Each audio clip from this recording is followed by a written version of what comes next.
Breaking: London has been thrown into turmoil after an extraordinary clash between King Charles and Sadiq Khan, a confrontation unlike anything the UK has witnessed in modern political history.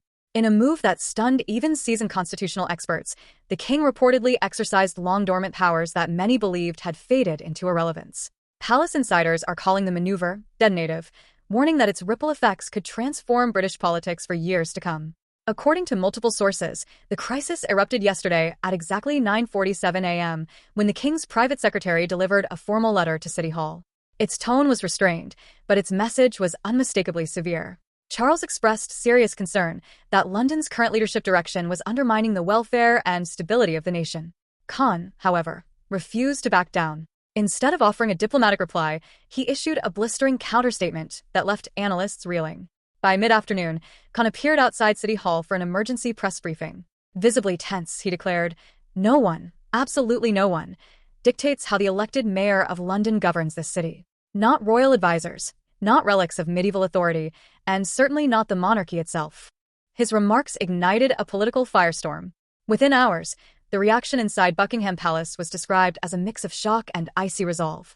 Senior courtiers, speaking anonymously, said the king was deeply troubled by what he viewed as a direct challenge to constitutional order. According to attendees of hastily convened palace meetings, Charles's response would be deliberate, strategic, and potentially devastating for Khan's political standing. The era of polite restraint was over. This was constitutional confrontation in its purest form. Fueling the conflict was a long-brewing dispute over London's management of traditional royal ceremonial routes. Khan's team had proposed redirecting the centuries-old path of the Lord Mayor's show, citing traffic modernization. But palace historians were quick to argue that the move signaled a broader attempt to chip away at the public visibility of the monarchy. The king's letter pointed to 3 recent occasions when ceremonial permissions were delayed or rejected by the mayor's office, including disruptions to trooping the color rehearsals and logistical obstacles during a Commonwealth event. Most startling was an internal memo, leaked to the press, suggesting royal processions be reduced to align with modern democratic values. Charles reportedly circled that phrase in red ink and wrote beside it, "This cannot continue." While this constitutional showdown exploded, stories circulated of struggling veterans and pensioners across London, contrasted sharply with City Hall's rising administrative budgets. These narratives intensified public anger and created a perfect storm of frustration directed at Khan's leadership. Then came the moment that stunned the nation.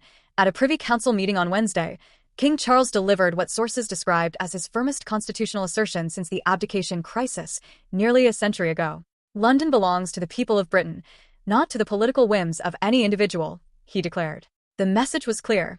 He was drawing a boundary. But the king went further. He reportedly activated seldom-used constitutional protocols granting the Crown oversight over certain aspects of London's governance, mechanisms rooted in ancient charters that had lain dormant for decades. Legal experts are still dissecting the implications, but early analysis suggests that major decisions affecting London's historic identity may now require review by palace-appointed advisors. Khan's authority wasn't removed, but it was undeniably restricted. Markets responded instantly. The pound rose, conservative MPs went on the offensive, and #DefendTheKing surged to the top of global social media trends. Polling painted an even bleaker picture for the mayor. 68% of Londoners believed he had crossed a line, while more than half of previous Labour voters said they were reconsidering their support. Inside City Hall, chaos reigned. Leaked messages described frantic internal disputes, panicked strategy sessions, and advisors openly warning Khan that he was risking not just his position, but the entire Labour brand in the capital. Some urged him to apologize. Others insisted he escalate the confrontation. Then, an even more damaging revelation surfaced. Internal documents allegedly show that Khan was warned weeks earlier that challenging royal prerogatives could trigger ancient constitutional mechanisms.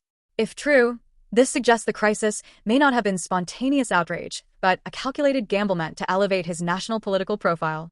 Constitutional scholars called the idea reckless political theater. Meanwhile, conservatives capitalized. Rishi Sunak appeared calm, collected, and determined, reinforcing themes of stability and tradition, an image that contrasted sharply with the turmoil enveloping Khan. National polls shifted dramatically, with conservatives hitting their highest support in over a year and Labour slipping across key demographics. Now, with a potential internal Labour revolt looming, emergency parliamentary debates planned for Monday, and constitutional experts dusting off precedents from the 17th century, the stakes couldn't be higher.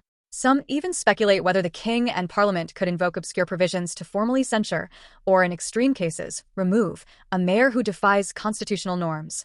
The central question remains: has Sadiq Khan fatally damaged his political future by confronting the crown, or is there still a path back from this constitutional crisis?